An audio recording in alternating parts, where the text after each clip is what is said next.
SR shopping mall తో సంక్రాంతి లక్ష్మి మీ ఇంటికి పండగ కళ సరికొత్త కలెక్షన్స్ మీకోసం ఎస్ఆర్ షాపింగ్ మాల్ అందరికీ సంక్రాంతి శుభాకాంక్షలు. Welcome to Suman TV. మనతో పాటు ప్రముఖ హైకోర్టు న్యాయవాది, ప్రముఖ సామాజిక ఉద్యమకారిణి రమ్య గారు ఉన్నారు. వెల్కమ్ రమ్య గారు. నమస్తే అండి, శ్రీనివాస్ గారు. రమ్య గారితో ఎప్పుడు కూడా ఆమె సామాజిక సమస్యలపైన ఎక్కువగా టీవీ డిస్కషన్స్ మనం చూస్తూ ఉంటాం. ఇప్పుడు సుమన్ టీవీలో మొట్టమొదటిసారిగా చిరంజీవి గారు అంటే అందరి వాడు 7 వసంతాలు పూర్తి చేసుకున్నారు. 70 సంవత్సరాలు పూర్తి చేసుకుని మనశంకర వరప్రసాద్గా జనవరి 12 మన ముందు రాబోతుంది. అటు సినిమాలు రాజకీయాలు రెండు కూడా మెప్పించారు. ఈ రోజు కోట్లాది మంది అభిమానులు సంపాదించారు. అటువంటి చిరంజీవి గారు ఎలా ఇంత స్థాయిలో ఎదిగారు, పద్మ విభూషణ్ ఎలా అయ్యాడు అనేది రమ్య గారితో పాలు పంచుకుందాం. Welcome madam. నమస్తే అండి. ఇందాక చెప్పినట్టుగా రమ్య గారు, మీరు ఒక హైకోర్టు న్యాయవాదిగా, ఒక సామాజిక ఉద్యమకారినిగా చాలా మంది తెలుసు, ఉభయ తెలుగు రాష్ట్రాల్లో తెలుసు. అటువంటిది మీరు చిరంజీవి గారి అభిమాని కూడా, చాలా సందర్భాల్లో కూడా చెప్పారు. అటు పవన్ కళ్యాణ్ గారి అభిమాని అన్నారు. ఆ మెగా ఫ్యామిలీ అంటే చాలా ఇన్స్పిరేషన్ అని పలు సందర్భాల్లో మేము కూడా విన్నాం. ఎలా నేను అన్నట్టు ఇందాక ఆయన 70 సంవత్సరాల వయసు. ఆయన నిన్న మనశంకర వరప్రసాద్లో మెగా విక్టరీ ప్రీ రిలీజ్ ఈవెంట్కి నేను కూడా వెళ్ళినప్పుడు చూస్తే ఆ స్టెప్తో ఆ డ్యాన్స్ చూస్తూ ఉంటే ఒక 30 years కుర్రవాడు వేసినట్టుగా వేస్తున్నాడు. అదేవిధంగా అక్కడ ఉన్న వేలాది మంది జనం కూడా ఆయనతో జత కలిశారు. అందరూ కూడా ఎవరు సీట్లో కూర్చోరు. ఇది ఎలా సాధ్యం అంటారు? ఒక వ్యక్తి మంచి చెడు ఏమైనా ఉన్నప్పుడు ప్లస్ పాయింట్స్ ఏవైతే 100% ఉన్న వ్యక్తి ఎవరైనా కనిపించినప్పుడు వాళ్ళలో ఆ పాజిటివ్ వైబ్రేషన్స్ని, ఆ పాజిటివ్ ఇన్సిడెంట్ని మనం తీసుకుంటూ ముందుకు వెళ్ళాలి.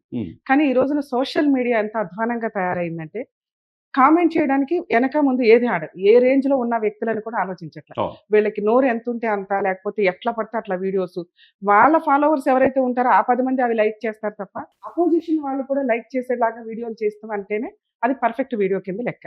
ఈ రోజున 70 years వ్యక్తి అని మనం చెప్తే తప్ప ఎవరికి తెలియదు. ఆయన ఎవ్రీ టైం కేక్ కట్ చేస్తే తప్ప, ఎందుకంటే గొప్ప వ్యక్తి కాబట్టి ఆటోమేటిక్ గా కేక్స్ ఎవ్రీ ఇయర్ కట్ చేస్తూ ఉంటారు, తెలుస్తుంది. ఆయన 55 అయినా కూడా ఎవరన్నా నమ్మాల్సినంత యాక్టివ్ గా ఉన్నారు. అది మనం అబ్జర్వ్ చేయాలి. మన ఇండియాలో కల్చర్ ఎట్లా ఉంటుందంటే 55కి వచ్చేసరికి వేలాడిపోతూ నీరసంగా ఇంకా జీవితం అయిపోయిందిరా బాబు, మాకు ఇంకేమి హోప్స్ లేవు అన్నట్లు బతుకుతా ఉంటారు. అలాంటి సిచ్యుయేషన్ లో చిరంజీవి గారిని ఒక ఎగ్జాంపుల్ గా తీసుకోవాలి. ఈ ఏజ్ లో ఆయన వేస్తున్న ఆ గ్రేస్ స్టెప్స్ చూస్తే, అసలు ఫోన్ ఏదో ఒకటి చూసాను సార్, అంతకుముందు ఖర్చీపు స్టెప్ ఒకటి, ఎంత సూపర్ ఉన్నాయంటే ఇంత ఎనర్జీ మేబీ మన ఏజ్ కూడా అంత అనిపించకపోవచ్చు. అంటే అది ఇన్స్పిరేషన్ గా తీసుకోవాలి ఒక వ్యక్తిని. ఆయన ఈ రోజు మనం ఇన్స్పిరేషన్ గా తీసుకోవడం కాదు, ఆల్రెడీ 45 years నుంచి ఎన్నో రకాలుగా మనకి మూవీస్ ద్వారా మంచి విషయాలను చెప్పుకుంటూ వచ్చారు. ఎలా స్వయం కృషితో ఎదగాలని కానీ, లేకపోతే ఒక సమస్య వచ్చినప్పుడు ఒక ఛాలెంజ్ తీసుకొని ఏ రకంగా ముందుకెళ్లాలని కానీ, ఇట్లా ప్రతి విషయంలో కుటుంబ విషయాలు, సామాజిక విషయాలు, పౌరాణిక విషయాలు కానీ, ఏది ఎన్ని రకాలుగా చూసినా మూవీస్ లో పాజిటివ్ వైబ్రేషన్ తోటి జనాల్ని అట్లా కట్టిపడేసిన వ్యక్తి. ఈ రోజున అలాంటి ఒక మహా శిఖరాన్ని, ఒక ఎవరెస్ట్ శిఖరాన్ని కావలప్పుడు పనికిరాని వాళ్ళు వీడియోలు చేసుకుంటూ కామెంట్ చేస్తూ ఉంటారు. అవి అసలు అవి ఉండొద్దు. నేనేమంటానంటే ఒక ఒపీనియన్ ఎక్స్ప్రెషన్ అనేది ఆనెస్టీగా ఉండాలి తప్ప పొలిటికల్ బ్యాక్గ్రౌండ్ అని తీసుకొని వచ్చో, లేదా పవన్ కళ్యాణ్ గారిని టార్గెట్ చేస్తూనో, ఈయనకున్న టాలెంట్ నో, ఈయన ఏజ్ నో ఇన్సల్ట్ చేయదు. ఎందుకంటే ఆయన ఆల్రెడీ ప్రూవ్ చేసేసుకున్న వ్యక్తి. ప్రతి ఒక్కరు కూడా కదండి, ఎక్కడో ఉంటారు పనికి మాలిన 1-2 పర్సన్స్ ప్రశ్నించేవాళ్ళు, ప్రశ్నార్థకమైన వాళ్ళు, లేకపోతే వెనకాల ప్రశ్నే లేనోళ్ళు. వీళ్ళంతా ముందుకు వచ్చి ఎట్లా అంటే, ఇక ఇప్పుడు మూవీ రిలీజ్ అవుతుంది కదండి, 1-2 days లో రిలీజ్ అవుతుంది. ఇక ఇదే టార్గెట్ గా కూర్చుంటారు. నిజంగా అది ఒక పాపం కిందే లెక్క. ఒక మంచి వ్యక్తిని మనం ముందుకు తీసుకువెళ్లాల్సిన అవసరం, మనం తీసుకెళ్లాల్సిన లేదు సార్, ఆయన మనల్ని తీసుకెళ్తున్నారు ఆ మూవీ ద్వారా. మనము ఒక కష్టంలోనో ఒక బాధలోనో ఉంటే ఒక మూవీ రిలీజ్ అవుతుందంటే అదో పాజిటివ్ వైబ్రేషన్. మూవీకి వెళ్ళి రిలాక్స్ అయ్యి హ్యాపీగా బయటకు వస్తూ ఉంటాం. అంటే మన ఒక టైంలో ఒక మంచి ఇన్స్పిరేషనల్ ఇష్యూని మనకి చెప్పి హ్యాపీగా మనం బయటకు వచ్చేలాగా సంతోషాన్ని ఇస్తున్న వ్యక్తులు వీళ్ళు. ఇలాంటి వ్యక్తుల్ని టార్గెట్ గా చేసుకోను, ఇంకో రకంగానో వీడియోలు చేయొద్దని నా రిక్వెస్ట్. తప్పకుండా ఇంకా ఆయన స్టెప్స్ విషయంగానే, ఆయన మూవీ విషయంగానే చూస్తే ఆయనకున్న టాలెంట్ కి ఆ మూవీ పర్ఫెక్ట్ గా యాప్ట్ అయింది. ఫ్యామిలీ మెంబర్స్ అందరూ కూర్చొని చూసేలాగా ఉన్న మూవీ. ఆ చూసే విధానం కూడా ఈ రోజున కొన్ని మూవీస్ ఫ్యామిలీతో వెళ్లే పరిస్థితుల్లో, సో ఈయన మన పండక్కి అందరినీ కూర్చోబెట్టగలిగేలాగా ఒక మంచి డైరెక్టర్ తోటి ముందుకు వచ్చారు. 100% ఆ మూవీ సక్సెస్ అవుతుందని అందరికీ తెలుసు. అవ్వాలని కూడా మనస్ఫూర్తిగా కోరుకుంటాను. తప్పకుండా రమ్య గారు, మీరు చెప్పినట్టుగా అంటే ప్రతి ఒక్కళ్ళు ఎదిగే కొద్ది విమర్శించే వాళ్ళు కూడా ఆటోమేటిక్ గా వస్తారు. ఆ సెలబ్రిటీని ఆ స్థాయిలో విమర్శిస్తే తప్పితే ఐడెంటిటీ క్రైసిస్ ఉన్నాళ్ళు తన గురించి పట్టించుకున్నప్పుడు ఆ స్థాయిలో వ్యక్తిని విమర్శిస్తే ఇతను కూడా మీడియాలో ఎలివేట్ అవ్వచ్చు. అట్లా కొంతమంది ఉంటారు. మనం థింక్ పాజిటివ్గా చూద్దాం. 1978 నుంచి పునాదిరాల నుంచి ఆయన ప్రస్థానం ఈనాటి మన శంకర వరప్రసాద్ వారికి తన ఏది పూలపాన్పు కాదు అయింది. ఒక కానిస్టేబుల్ కొడుకు ఆయన ప్రస్థానం మెడ్రాస్ వెళ్ళి చార్టెడ్ అకౌంట్ చదువుకోవాల్సిన వ్యక్తి సినిమాల మీద మక్కువతో ఆయన సినిమా హీరోకి కూడా పనికొస్తారనే పరిస్థితి నుంచి ఈ రోజు ఆయన తప్పితే ఇంకెవరు చేయలేరు అన్నట్టుగా ఎదిగిన తీరుని మీరు ఏ విధంగా చూస్తారు? సార్ 100% ఇది కష్టపడి పైకి వస్తే ఏ వ్యక్తికైనా కానీ సక్సెస్ ఉంటుంది అని ఎవరి సపోర్ట్ లేకుండా ఇండివిడువల్ గా వచ్చే వ్యక్తులకు కూడా ఆయన ఒక ఇన్స్పిరేషన్ అని నేను చెప్తాను. ఈ రోజు మీరు లాక్డౌన్ గానీ అంత ముందు కానీ చూస్తే సోషల్ మీడియాలో ఎక్కడ చూసినా కూడా ఇండివిడువల్ గా సెలబ్రిటీలు అయిన వ్యక్తులు లేకపోతే కష్టపడి ఇండివిడువల్ గా సక్సెస్ అయిన వ్యక్తుల్ని కానీ లేదా సొసైటీకి హెల్ప్ చేస్తున్న వ్యక్తులు, సొసైటీకి వీళ్ళు భలే యూజ్ అవుతున్నారు అనే వ్యక్తుల్ని ఆయన ఇండివిడువల్ గా పిలిచి వాళ్ళని అప్రిషియేట్ చేస్తున్నారు. వాళ్ళ హార్డ్ వర్క్ ని అప్రిషియేట్ చేస్తున్నారు. ఎవరు సార్ అట్లా చేస్తున్న వ్యక్తులు ఎవరున్నారు? ఇప్పుడు మీరు ఇక్కడ మీరు ఒకటండి రమ్య గారు. ఆయన అలా స్వయం కృషితో పైకొచ్చిన వ్యక్తి, స్వయం కృషితో పైకొచ్చిన వ్యక్తులందరినీ ఆయన పిలిచి మరీ అప్రిషియేట్ చేస్తున్నారంటే అంత గొప్ప విషయాన్ని మనం హ్యాట్సాప్ చెప్పాల్సి. ఇదేనే కాదు రమ్య గారు. మీరు కరోనా టైంలో ఎవరు బయటకు రాని పరిస్థితిలో తన అభిమానుల్ని అక్కడ రాయబారులుగా పంపించి నాట్ ఓన్లీ ఆంధ్ర తెలంగాణ కాకుండా పక్కనున్న తెలుగు రాష్ట్రాల్లో కూడా వెళ్ళి సేవా కార్యక్రమాలు పాలు పంచుకునేటట్టు కరోనా వ్యాధిలో బాధపడుతుంటే ఆక్సిజన్ అందకపోతే ఆక్సిజన్ సిలిండర్ ఇచ్చారు. తర్వాత 6 మాసాలు సినిమా ఇండస్ట్రీకి చిరంజీవి చారిటబుల్ ట్రస్ట్ ద్వారా 24 క్రాఫ్ట్స్ కి కూడా నిత్యావసర వస్తువులు ఇచ్చారు. ఎవరైనా మనం చూసాం. ఇప్పుడు ఖాన్లు అంటారు, లేకపోతే కపూర్ ఫ్యామిలీలు అంటారు. తర్వాత బిగ్గర్ దాన్ అమితాబ్ బచ్చన్ ఎవరు ఫస్ట్ వచ్చింది? చిరంజీవి గారే. ఫస్ట్ ₹1 కోటి పారితోషికం తీసుకుంది ఎవరు? చిరంజీవి గారే. ఇప్పుడు ఈ రోజున అన్ని కూడా ఇండస్ట్రీకి మొగటోలేని మహారాజు ఎవరంటే 4.5 దశాబ్దాలుగా చిరంజీవి గారే అనేది అందరికీ తెలిసిన అంశం. ఇక నేనేమంటానంటే అందరూ కూడా పుట్టుక మరణం సర్వసాధారణం. ఆ రెండింటి మధ్య ఏం సాధించాం అనేది ముఖ్యం. చిరంజీవి అనే వ్యక్తి ఇప్పుడు అందరూ వాడిగా ఎందుకు అయ్యాడంటే మరి అనేక మంది హీరోలు ఉన్న 24 క్రాఫ్ట్స్ కి 8 మాసాలు ఇప్పుడు నిత్యావసర వస్తువులు కరోనా టైంలో చనిపోయే సమయంలో ఇచ్చాడంటే ఒకవైపు ఆక్సిజన్ అందించారు, ఒకవైపు బ్లడ్ బ్యాంక్ ద్వారా వేలాది మంది రక్తం అందిస్తున్నాడు, కంటి చూపుడు ప్రదర్శిస్తున్నాడు. తర్వాత కరోనా టైంలో బయటికి రాని పరిస్థితిలో కూడా అంత చారిటీ చేయటం ఈ దేశంలో మీరు కూడా చాలా మంది చాలా అవగాహన, పూర్తి అవగాహన యూనివర్సిటీ నుంచి బయటకు వచ్చారు కాబట్టి చాలా అవగాహన ఉంటుంది. ఏ సినిమా నటుడైనా ఈ విధంగా చేశాడనేది మీ దృష్టికి వచ్చింది? సార్ చేసే విధానం 100% జనాలకి అవేర్నెస్ ఉండాలి. ఈయన ఒక చేతితో చేస్తే ఇంకో చేతికి తెలియనివ్వరు. ఇప్పుడు మీరు చెప్పిన లిస్ట్ అంతా తెలుసుకున్న వాళ్ళు బయటకు చెప్పాలే తప్ప. అలాగే ఎవరైతే మిగతా మనం పెద్ద హీరోలు వీళ్ళు అంటామో వాళ్ళు ఎంత చేయగలరో అంతే చేస్తుంటారు కానీ అంతకు మించి చేసిన వ్యక్తి చిరంజీవి గారు. అట్లా రాజకీయాల్లోకి వచ్చి కూడా ఆయన 100% ప్రజా సేవ చేయడానికి ముందుకు వచ్చినప్పటికీ ఆ కన్నింగ్ పాలిటిక్స్ గానీ ఇవి గానీ ఆయన తట్టుకోలేక ఆయనకి సంబంధం లేని ఇన్సిడెంట్ లేదా అట్లాంటి వ్యక్తి నిజంగా పాలిటిక్స్ లో ఉంటే ఈ రోజున తెలుగు రాష్ట్రాలు ఇట్లా ఉండే కాదు, ఓ రేంజ్ లో ఉండేది. సో అదైనా కూడా పక్కన పెట్టారు. కానీ మూవీ విషయానికి వచ్చేసరికి అట్లాగే సోషల్ సర్వీస్ విషయానికి వచ్చేసరికి ఇలా వెనక దాచుకునే వ్యక్తులు కాదు ఈ ఫ్యామిలీకి సంబంధించింది. అది పవన్ కళ్యాణ్ గారు కానివ్వండి, చిరంజీవి గారు కానివ్వండి, ఏ సందర్భంలోనన్నా ఎవరైనా ముందుకెళ్తే హెల్ప్ కావాలని అలా తీసిచ్చే వ్యక్తులు. ఇది సగం మందికి తెలియదు. తీసుకున్న వాళ్ళు బయటకు వచ్చి చెప్తే వీళ్ళ ఎవరైతే ఉంటారో వీళ్ళంతా కొట్టు పోతారు, ఏది నెగిటివ్ గా మాట్లాడే వ్యక్తి. సో ఈ బేసిక్ నాలెడ్జ్ కూడా లేకుండా ఎవరెస్ట్ శిఖరాన్ని ఏదో అందాం అనుకుంటే ఇక తల ఎత్తుకొని మెడ నొప్పి పెట్టుకోవాలి తప్ప యూజ్ లేదు.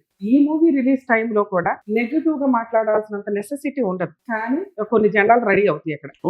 ఇట్లాంటి వ్యక్తుల్ని కొంచెం సైడ్ చేసి నిజంగా మనం హ్యాపీగా ఈసారి 2026 సంక్రాంతిని హ్యాపీగా సెలబ్రేట్ చేసుకోవాలనుకుంటే ఈ మూవీ 100% అందరికి మంచి ఎంటర్టైన్మెంట్ అవుతుంది అనేది మనం అనుకోవచ్చు. అలాగే సోషల్ అవేర్నెస్ ఇందాక మీరు అడిగిన ఖచ్చితంగా సార్ ఆ కోవిడ్ టైంలోనే కాదు ఆ తర్వాత కూడా చిరంజీవి గారు ప్రతి సందర్భంలోనూ ఆ బ్లడ్ బ్యాంక్ ద్వారా గానీ ఇంకా మిగతా విషయాల ద్వారా కానీ స్టిల్ ఇప్పటికే ఆయన సర్వీస్ చేస్తూనే ఉన్నారు. అదే బయటికి తెలియనివ్వరు. యాక్చువల్ గా ఆ విషయాల మీద కూడా వాళ్ళు పిఆర్ టీమ్ ఏదైనా పెట్టుకొని పబ్లిష్ చేసుకుంటూ ఉంటే తెలిసేలాగా ప్రజలకు తెలిసేలాగా చేస్తుంటే బాగుంటుంది.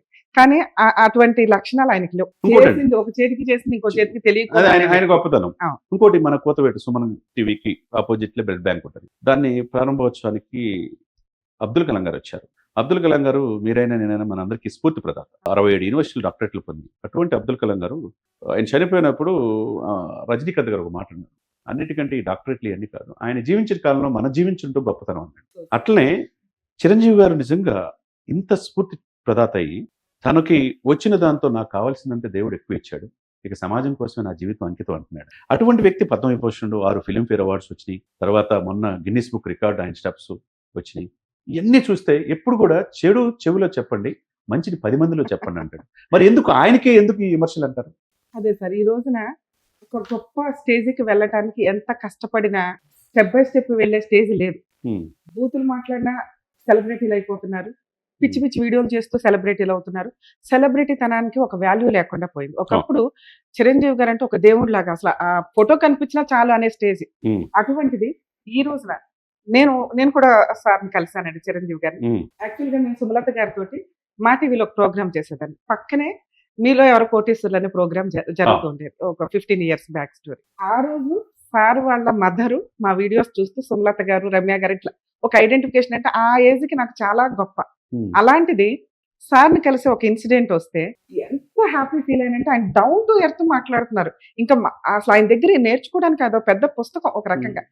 ఎంత పొలైట్ గా Dictionary. మాట్లాడారంటే అసలు ఆ టైం స్పెండ్ చేసిన విధానం కానీ, మాట్లాడిన విధానం కానీ, ఇందాక మీరు చెప్పినవి ఎప్పుడు కూడా మన గురించి మనం మంచి చెప్పుకుంటే చాలు, చెడు గురించి మనం మాట్లాడుకోవాల్సిన అవసరమే లేదు. ఇలాంటి చీడ పురుగుల్ని అసలు పట్టించుకోవసరం లేదు. ఆయన దగ్గర నుంచి నేర్చుకోవడానికి పోల్డంత ఉంటుంది జనాలకి. ఆ టైం ఉండాలా, ఆ నాలెడ్జ్ ఉండాలా ముందు. అట్లాంటి ఒక శిఖరం మన గురించి ఒక సెకండ్ ఆలోచిస్తూ మాట్లాడుతున్నారంటే అది ఎంత గొప్ప విషయం అండి. ఇకపోతే నిజంగా అండి, మీరు అన్నట్టుగా మీరు ప్రముఖ ఐకాట్ న్యాయవాదిగా, తర్వాత సామాజిక ఉద్యమకారునిగా బిజీ షెడ్యూల్లో చిరంజీవి గారి గురించి ఇంత మీ మనసులో ఇక ఇన్స్పిరేషన్, అంటే చిరంజీవి గారికి ఇంత మీరు అభిమానించడానికి కారణమైన సినిమా ఏదంటారు? సార్ చాలా సినిమాలు ఉన్నాయి సార్. 157 లో ఇది అని అట్లా చెప్పగలుగుతాం. ఎందుకంటే ఆయన ఏదో ఈ సినిమా బాగుంది, ఈ సినిమా బాగాలేదు అని చెప్పడానికి లేదు. 10 రకాల ఫీల్డ్ తీసుకుంటే ఆయన మూవీస్ చేసిన వాటిల్లో అన్నిట్లోనూ చాలా మంచి మూవీస్ ఉంటాయి. అలా ఉండబట్టి ఆయన మెగాస్టార్ అయ్యారు. ఈ రోజున కొన్ని వేల కోట్ల మంది మనసుల్లో స్టిల్ ఆయన ఒక దేవుడి కింద పూజించే విధంగా ఉన్న వ్యక్తి ఆయన. చివరిగా మనశంకర వరప్రసాద్లో అనిల్ రావుపూడి ఇప్పటి వరకు 6 సినిమాలు డబుల్ హ్యాట్రిక్, అంటే సక్సెస్. ఆయన అపజయం అనేది లేదు. చిరంజీవి గారిని స్ఫూర్తిగా చూస్తా ఎదిగాడు. ఆయనతో అన్ని ఆహాభావాలు దీంట్లో పండించినట్టు కనపడుతుంది. ఇంకోవైపు విక్టరీ వెంకటేష్, వీళ్ళిద్దరూ డ్యాన్సులు నెక్స్ట్ నభూతో నభవిష్యత్తు ఉన్నాయి. మీరన్నట్టు భార్యాభర్తల మధ్య ఏదైనా విభేదాలు వచ్చినప్పుడు ఆలకలుపలు అవన్నీ కూడా నయనతార ఈయనిద్దరు కాంబినేషన్ చూస్తున్నాం. ఇంకోవైపు నిర్మాతలు ఎక్కువైపు చూసుకోవాలి. చిరంజీవి గారు కూడా తన కూతురు హ్యాపీగా సెటిల్ అయ్యే సమయంలో కష్టపడి నిర్మాతగా మారిన తీరుని, సుష్మిత గారిని కూడా మనం చూసాం. గోల్డ్ బాక్స్ సాహు గారి పట్ల ప్రశంసించిన తీరు ఎట్లా, ఇది అందరికీ వస్తుంటారా ఈ అవకాశం? ఒక నిర్మాతగా తండ్రిని చూస్తా పెరిగిన అమ్మాయికి, సుష్మిత గారికి ఈ రోజు ఈ సినిమా డెఫినెట్ గా సక్సెస్ ఇస్తుంది అని అనుకుంటున్నారు మీరు? 100% సార్. ఎందుకంటే మన ఆడియన్స్ ఎప్పుడు కూడా ఫ్యామిలీ ఎంటర్టైన్మెంట్స్ ని 100% యాక్సెప్ట్ చేస్తారు. దానికి ప్రూవ్ చేసుకున్న వ్యక్తి అనిల్ రావుపూడి గారు, డైరెక్టర్. మంచి వ్యక్తి. ఎందుకంటే లాస్ట్ సంక్రాంతి కూడా ప్రజలు ఒక రేంజ్ లో ఎంజాయ్ చేశారు అంటే అప్పుడు వెంకటేష్ గారితో తీసిన మూవీ, అలాగే ఇప్పుడు ఇది. సో వీటిల్లో వాళ్ళ అమ్మాయి ఎవరైతే సుస్మిత గారు బయటకు వచ్చి తన ఏదైతే సంపాదించిన దాచుకున్న డబ్బులు ఉన్నాయో మొత్తం ఇన్వెస్ట్మెంట్ పెట్టినట్లే లెక్క. 150 కోట్లు అయింది సినిమా. ఎక్కడ వెనకాడకుండా తన ధైర్యానికి మెచ్చుకోవాలి. ఎటువంటి మూవీ తీస్తున్నారు? ఒక ఫ్యామిలీ ఎంటర్టైన్మెంట్, ఒక ఫ్యామిలీ స్టోరీ తీస్తున్నారు. అంటే ఈ రోజున మీరు ఇందాక అన్నట్టు కుటుంబం మొత్తం పోయి కలిసి చూసుకునే సినిమాలు ఉండట్లేదు. అలాగే ఈ రోజు నేను ఫ్యామిలీ కేసెస్ అవన్నీ రెగ్యులర్ చూస్తూ ఉంటాను కదా సార్ మా ఛానల్స్. వరస్ట్ రిలేషన్స్ డ్యామేజ్ అవుతుంది. ఒకప్పుడు మీరు మూవీస్ చూస్తే వాటిలో కోడలు ఎట్లా, అత్తగారు ఎట్లా, హెరాస్మెంట్ ఎట్లా, సర్దుకోవడం ఎట్లా, ఇవన్నీ రిలేషన్స్ ఉండే. ఈ రోజున అవి లేనే లేవు. పొడుచుకోవడం ఎట్లా, బ్లడ్ చూపించి అసలు ఆ రిలేషన్స్ కి సంబంధించిన మూవీలే అంతరించి. ఇప్పుడు కుటుంబ విలువలు అంటే మీరు పవన్ కళ్యాణ్ గారు గెలిచిన తర్వాత, ఈయన పవన్ గారు తుఫాన్ అని మోదీ గారు అన్న తర్వాత నెక్స్ట్ ఎవరి దగ్గరికి వచ్చాడు? తండ్రిలాగా సమానంగా భావించే చిరంజీవి గారికి వచ్చినప్పుడు కాళ్ళకి నమస్కారం పెట్టినప్పుడు వాళ్ళ భార్య అన్నా లెజును ఆయన చెప్పులు తీసి చేతిలో పట్టుకున్నప్పుడు ఇది కదా మన సంస్కృతి, రిలేషన్స్, ఇది కదా మన కుటుంబ వ్యవస్థ అని తెలిసింది. అది ఎంతవరకు ఉంది చెప్పండి? అదే ఆ ఫ్యామిలీలో కొన్ని ఇన్సిడెంట్ చూస్తే అదొక ఇన్స్పిరేషన్ గానే అనిపిస్తుంది. ఎవరు ఏదన్నా గానీ చిరంజీవి గారు ఒక మహాశక్రం. అలాగే సుస్మిత గారు ఎవరైతే ఇప్పుడు ఫ్యామిలీకి సంబంధించి ఆవిడ 100% అంత ఇన్వెస్ట్మెంట్ పెట్టి మూవీ తీస్తున్నారు, దానికి 100 రెట్ల ఎక్స్ట్రా రావాలని నేను మనస్ఫూర్తిగా కోరుకుంటున్నానండి. ఎందుకంటే అది తనకు ఒక బూస్ట్ లాగా అనిపిస్తుంది. ఒక మంచి మూవీస్ తీయడానికి ఒక మంచి నిర్మాత మనకు ముందుకు వచ్చినట్టు, ప్రొడ్యూసర్. అలాగే అనిల్ రావుపూడి గారు ఆల్రెడీ ప్రూవ్ చేసుకున్న డైరెక్టర్. ఇది ఇంకొక మైల్ రాయి అవుతుంది ఆయనకి సక్సెస్. చిరంజీవి గారి గురించి చెప్పనే అవసరం లేదు సార్. ఇది ఈ రోజున కొన్ని కోట్ల మంది ఆనందపడే మూవీని ఆయన ఇస్తున్నారు. ఆ బ్లెస్సింగ్స్ తోటి ఆయన ఇంకా ఎక్కువ కాలం బతికి మనల్ని ఇలా ఎంటర్టైన్ చేయాలని ఆయన అటువంటి ఆరోగ్యాలతో ఉండాలి. అదే సమయంలో మీరు అభిమానుల కోరిక కూడా, ప్రపంచవ్యాప్తంగా అభిమానులు ఆయన భారత రత్న కావాలని కోరుకుంటున్నారు. అది సాధ్యం అవుతుంది? 100% అవుతుందండి. ఎందుకంటే సోషల్ మీడియాలో వచ్చే ఫేక్ విషయాలకు సంబంధించి ఎవరు పట్టించుకోరు, లెక్క కూడా చేయరు. అదొక సైకిక్ మెంటాలిటీ ఉన్న వ్యక్తులు. ఈయన ఈయన already చేసే ఎంత సేవా prove కార్యక్రమాలు. ఈయన చేసిన సేవా కార్యక్రమాలు గానీ, తీస్తున్న మోటివేటివ్ మూవీస్ గానీ, మనల్ని ఎంటర్టైన్ చేస్తున్న విధానం గానీ, సోషల్ వర్క్ గానీ, Hmm. ఇవన్నీ కూడా ఖచ్చితంగా ఆయనకు అవార్డు రావడానికి అసలు రావడం కదా, నెక్స్ట్ ఇయర్ ఖచ్చితంగా కన్ఫర్మ్ అయ్యే అవార్డు కింద లెక్క అది. తప్పకుండా అండి. దాని మీద మనం ఇంకో ఇంటర్వ్యూ చేసుకోవచ్చు ఖచ్చితంగా. థ్యాంక్ యూ అండి. థ్యాంక్ యూ రమ్య గారు. థ్యాంక్ యూ శ్రీనివాస్ గారు. చూశారు కదండి, ఆమె చాలా బిజీ హైకోర్టు అడ్వకేట్ గా, సామాజిక ఉద్యమకారినిగా రమ్య గారు ఉంటారు. ఆమెకు కూడా చిరంజీవి గారి స్ఫూర్తి అంటే, చిరంజీవి గారి గురించి చెప్పిన మాటలు మనం వింటే డెఫినెట్ గా ఈ నూతన సంవత్సరంలో గుడ్ న్యూస్ అభిమానుల కోరిక కూడా ఆయన భారతరత్న, అంతకంటే అత్యున్నతమైన అవార్డు ఏమి లేదు. ఆయన సాధించలేనిది ఏమీ లేదు. ప్రజలకి ఏమి చేయాలో నేర్పారు. అభిమానులు అంటే గులాం కొట్టుకోవచ్చు కావచ్చు, పేపర్లు ఎగరేయటం కాదు, పాలాభిషేకమే కాదు. సామాజిక స్పృహ, ఒక విజేత, ఒక స్వయం కృషి, ఒక హిట్లర్, ఒక స్టాలిన్, నేడు మనశంకర వరప్రసాద్. అటువంటిది ఎప్పుడు కూడా ఆయన నిండు నూరేళ్లు ఆయుర్వేదంతో ఉండాలని, మనశంకర వరప్రసాద్ ఈ నూతన సంవత్సరంలో సరికొత్త రికార్డులు సృష్టించాలని మనస్ఫూర్తిగా కోరుకుంటున్నాను.